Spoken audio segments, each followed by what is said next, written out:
Jacksonville evil as hell.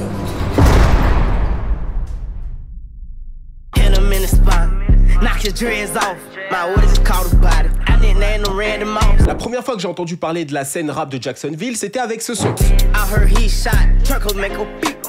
Alors c'était surtout grâce à TikTok et au confinement. Ce morceau beatbox devient un véritable hit et le challenge envahit les réseaux sociaux. Par contre, personne connaissait la tête du mec. Je peux te dire que lorsqu'on l'a découvert, on était sous le choc. C'est méchant à dire, mais regarde-le. Ça a été le choc. On dirait que Kodak Black a eu un gosse avec Chucky. Et ça a donné ça. Non, vraiment, je veux pas faire le bâtard, mais il est vraiment pas très jojo, le garçon. Peut-être pas très cool. Il y a quelqu'un sur les réseaux sociaux qui a dit, on dirait qu'il a 264 mois, parce qu'il a une tête de bébé un peu, mais c'est un adulte. Ah, c'est un bâtard. Bref, je l'aime bien le rappeur, force à lui. Donc avec lui, j'apprends l'existence de cette scène assez sombre. Parce que oui, Jacksonville, c'est vraiment la street. Et même quand tu regardes le clip de Beatbox, on est loin d'être dans un concept aussi joyeux que le challenge. En fait, quand j'ai vu cette scène, je me suis dit, tiens, ça pourrait être intéressant de faire une vidéo. Et ensuite, je me suis dit, vas-y, je vais encore me plonger dans la négativité. Je vous rappelle que je vous ai fait pas mal de vidéos dans ce genre, donc je voulais un petit peu freiner à ce moment-là. Il faut dire qu'il y avait déjà assez de négativité avec la Nouvelle-Orléans, le Bronx, Brooklyn, Atlanta, Baton Rouge, Compton, Houston, Saint-Louis, Chicago. Wow, ça fait trop là. Sauf qu'à un moment donné, je n'en pouvais plus de faire l'autruche, ok? Il y a trop de choses qui se passent dans cette ville, il fallait que j'en parle. Et il faut dire que le déclencheur, c'était avec Spot and Gotham qui s'est fait tirer dessus. Bien sûr, il y a eu ce fameux morceau Who I Smoke. Et plus récemment, il y a eu cette histoire du papa qui a balancé son fils. Tout ça, c'est Jacksonville. J'étais obligé d'en parler au bout d'un moment. Donc, dans cet épisode de Affiliated, je vais tenter de vous expliquer les guerres internes à Jacksonville et comment ces guerres internes ont permis de faire émerger une nouvelle scène rap qui est connue internationalement. Ça promet d'être joyeux. Hello ladies and gentlemen, ici Major Aviator. Encore une fois, on est dans les airs pour parler de NordVPN, alright? NordVPN est partenaire de la chaîne. Fini pour toi les frontières du content, du contenu. Grâce à NordVPN, tu as accès au catalogue international de toutes les plateformes de streaming. Netflix, Amazon Prime, Disney+. Plus personne à la douane pour te bloquer. Clear the way. Alright? Aussi, NordVPN met un point d'honneur sur la sécurité. En effet, ton VPN favori va te permettre de crypter ton adresse IP afin d'empêcher les pirates de récupérer tes données bancaires. Il y a aussi une protection anti-menace et selon les packs que tu vas choisir, il y aura plusieurs options qui peuvent t'intéresser. Par exemple, protection antivirus, génération de mots de passe. Franchement, c'est très complet. Comme d'habitude, j'ai une offre de dingue pour toi. A crazy deal, alright? Obtiens 4 mois gratuits avec le pack de cybersécurité. Une offre qui n'excède même pas les 3 €. Tu t'imagines, c'est même pas un grec. A grec? Le code de promotion, tu le connais, c'est Major. Je vous laisse jeter un œil. Le lien est dans la description et sur le premier commentaire. Et je refais la passe à Major.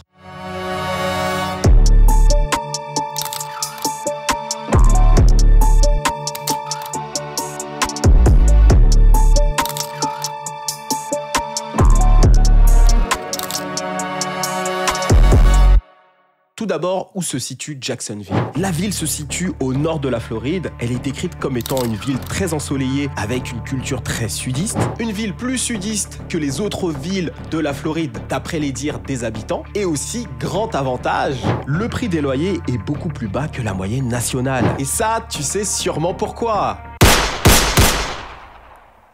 La criminalité. En effet, Jacksonville est la 6e ville la plus dangereuse des États-Unis. Avec une ambiance pareille, pas étonnant que Jacksonville ait ressenti une connexion avec Chicago, puisque la scène rap de la ville floridienne s'est essentiellement développée autour de la mouvance drill de Chirac. Would you say that Jacksonville kind of was inspired by Chicago?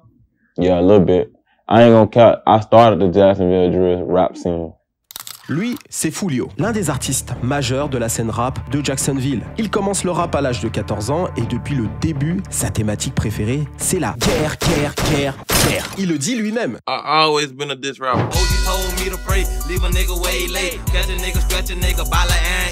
Démon du nord de la ville, plus précisément des quartiers les plus délabrés et les plus dangereux, Foolio cultive l'art du diss et de la violence depuis son premier clip Coming Up, sorti en 2015. Ce rappeur est probablement l'un des rappeurs les plus irrespectueux que j'ai jamais vu. Il n'a aucune limite lorsqu'il s'agit de t'insulter toi et tes morts, surtout si en plus de ça, il peut se faire un billet au passage. Il passe un cap dans sa carrière lorsque le média Say Cheese le classe parmi les rappeurs de la Floride à suivre de près. Les labels commencent à le contacter, il ne donne pas suite. Finalement, aujourd'hui, il est en indépendant. En parallèle de la musique, Foolio serait très actif dans la rue. Il serait le leader d'un gang nommé KTA et il a pour réputation d'avoir la gâchette facile. Mais lorsqu'on pose la question à Foolio, qu'est-ce que c'est KTA? Voilà ce qu'il répond. Oh, that's something the internet came my way, bro. Like the internet, like that's why it's so messed up. Like I had made a song or something like that, and I said it like probably like one time, and the internet just ran with it. Ok. Et dans le camp adverse, Like I got a label, ATK.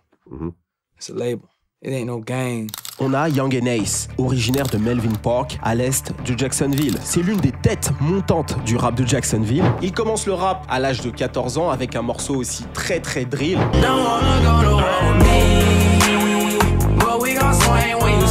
Mais c'est lorsqu'il sort No Witness qu'il attire l'attention des maisons de disques et qu'il finit par signer chez Cinematic Records.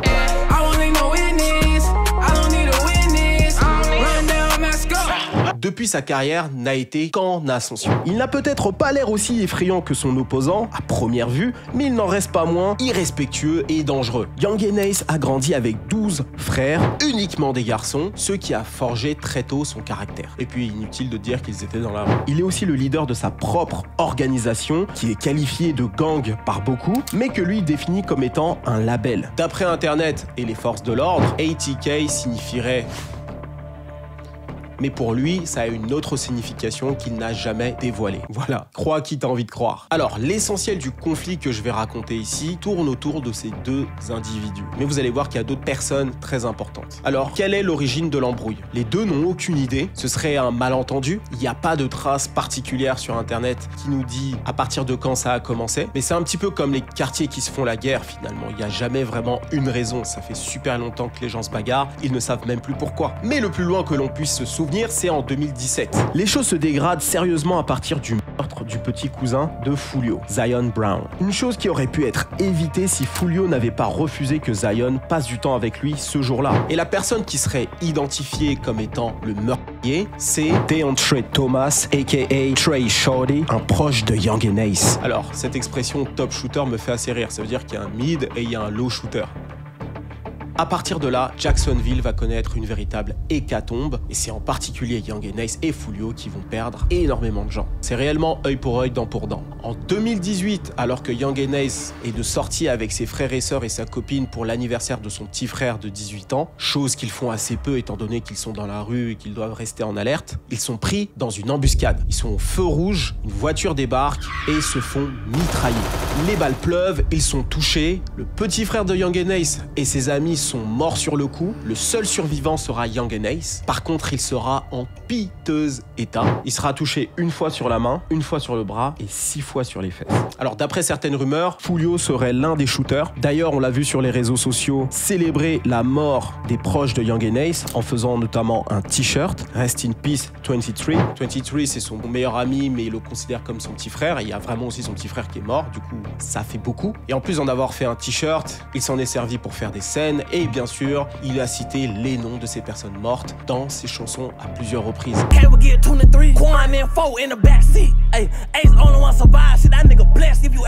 En pleine convalescence, Young and Ace, lui, sera arrêté et mis en liberté surveillée pour avoir violé sa liberté conditionnelle pour possession d'armes. Et dans cette période-là, il sortira 2 mixtapes, Life of Betrayal et Life I'm Living. En janvier 2019, un rappeur du nom de Boss Cone, proche d'Ace et frère biologique de Keizo, le bras droit et top shooter de Young and Ace, se fait éteindre alors qu'il sort d'un strip club. Et très vite, ceux qui sembleraient être des représailles arrivent. arrive le mois suivant, et pas des moindres, puisque c'est Bibi la victime, le protégé de Foolio. Il se fait éteindre à Hilltop, le quartier de Foolio, alors qu'il n'avait que 16 ans. Et un mois plus tard, Kayzo sort le morceau Kayzo Beach, dans lequel il clash qui? Eh ben, Bibi. On peut donc aisément faire le rapprochement et en déduire d'où ça vient.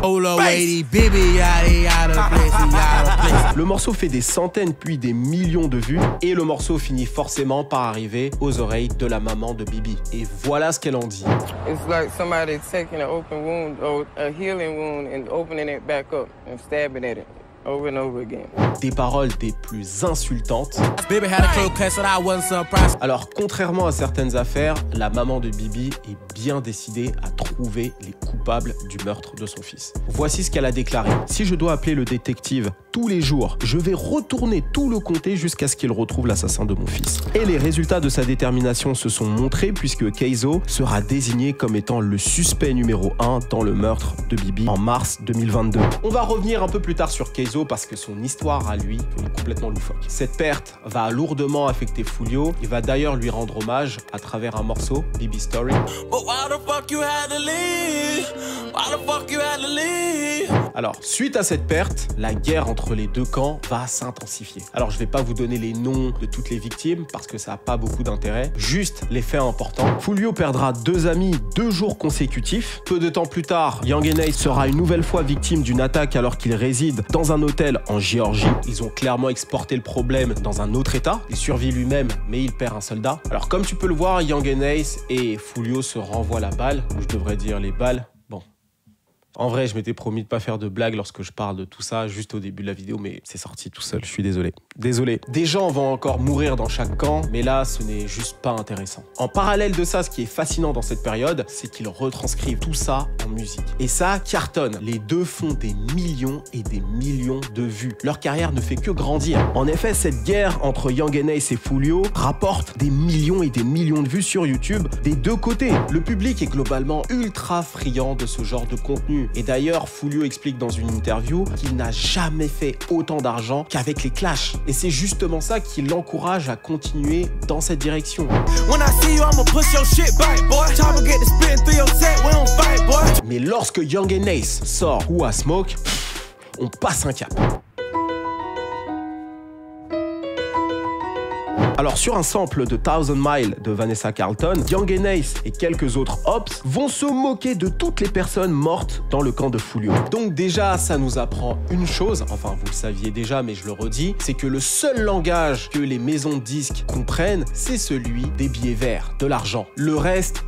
il s'en cogne. Autre chose de révolutionnaire sur le morceau, c'est bien sûr le sample. D'ailleurs, le sample, c'est ce qui a fait le gros du travail, si tu veux. Le fait de récupérer une chanson d'amour qui a cartonné dans les années 2000 pour remixer le truc et en faire un morceau violent et irrespectueux, c'est du jamais vu, en tout cas à ma connaissance. Si vous avez déjà vu un truc comme ça, allez en commentaire, je serais ravi d'écouter. Peut-être que j'ai oublié moi-même. En fait, ils tournent tout à la dérision dans le diss en lui-même. Donc ils prennent tout à la légèreté, le public aussi. Et ça, c'est du jamais vu. D'ailleurs, les gens ont été choqués que Vanessa Carlton autorise que son morceau soit utilisé pour un clash. Et voilà ce qu'elle a répondu. Donc en utilisant la légèreté dans la moquerie, ils ont pris tout le monde à contre-pied et c'est justement ce qui a fait le succès du morceau. Le clip va devenir monstrueusement viral, 41 millions de vues à ce jour. Pour te dire, le morceau est même devenu ultra populaire sur TikTok. D'ailleurs, ce morceau deviendra l'un des plus gros morceaux de Young N.A. Foolio ne perd pas de temps pour répondre à Young N.A et ses autres Ops. Pour ça, elle récupère l'instru de Beatbox et va tourner un clip dans le quartier de Young N.A avec ses gars où il est 10 aussi et ils disent tous les morts.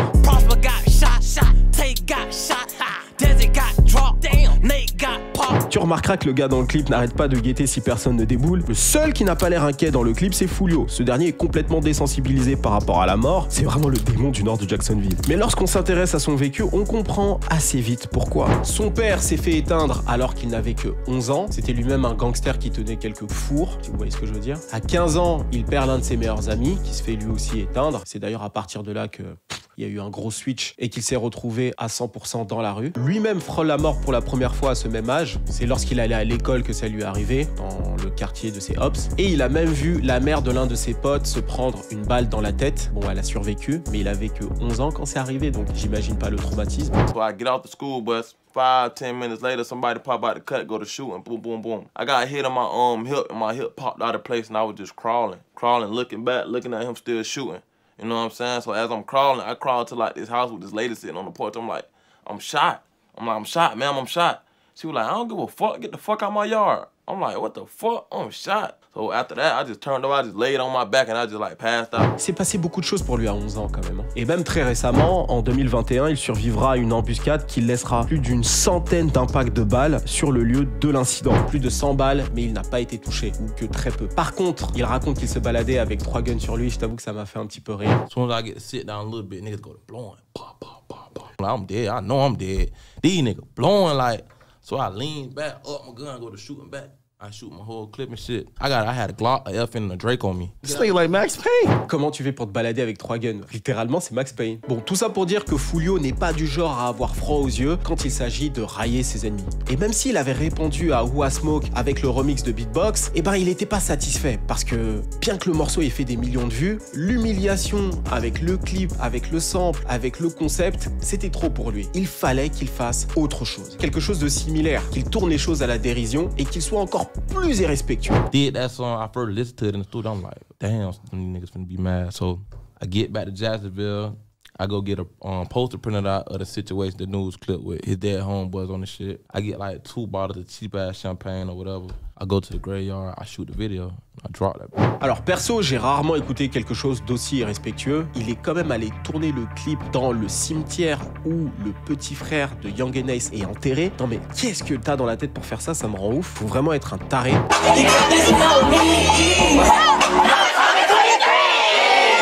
Went out to eat on his birthday. 4 shot, 3 dead in the worst way. Damn. Et bien sûr, le morceau a explosé le compteur en faisant près de 35 millions de vues. Bon, revenons à Kayso. Il n'a certes pas été victime de KTA, mais la vie est loin d'être douce pour lui en ce moment. En septembre 2020, il est arrêté pour avoir éteint Lil Buck, un poteau de Foolio. Tu sais, au moment où je te dis que les choses s'intensifient entre les deux camps, eh ben c'est l'une des victimes. D'après ce qui a été rapporté, Kayso avait pour complice son propre frère, Abdul Robinson Jr., lorsqu'ils s'en sont pris à Lil Buck à l'arme à feu. Alors, sur le lieu du crime, un flic hors service aurait été témoin de tout ce qui s'est passé et il les aurait coursés. Kayso et son complice se seraient réfugiés dans une maison du voisinage et auraient pris les résidents de cette maison en otage le temps de changer de vêtements et qu'on vienne les chercher. Et devine qui est venu les chercher?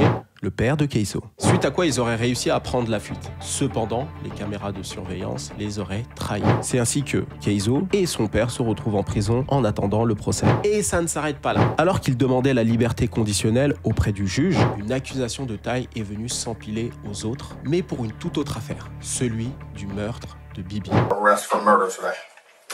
What? Yes. For what? You want your lawyer, so I can't tell you no more, but you'll be in trouble. Jacksonville evil as hell. Et pour couronner le tout, son propre père décide de le balance pour réduire sa sentence. Il veut sauver sa peau. Alors cette news a fait réagir absolument tout le monde, notamment les célébrités. Voyant que cette news s'est répandue comme une traînée de poudre, le père a fini par répondre. Et voici ce qu'il dit. Si c'était mon père dans une situation pareille, je l'aurais libéré depuis longtemps, peu importe les conséquences pour moi. Surtout si c'était un bon père. Bon, un bon père... faut pas pousser. Il pourrait faire plus de choses pour moi en dehors qu'en prison. Tu laisserais ton père pourrir en prison, surtout s'il est innocent? Alors, qu'est-ce qui s'est passé ces derniers mois? Alors, pas de violence majeure à ma connaissance. Foolio a sorti récemment Dead Ops 2, où il insulte les morts du camp adverse. Normal. Meet you ran from them bullets was too fucking slow. They little bit dancing whole chest on the fucking floor. De son côté, Young and Ace lui a répondu avec Meet It, où il renvoie un pic à lui et à Spot'em Gotham, qui est accusé d'avoir lui aussi snitch. He did what the ace tell him merchant nigga.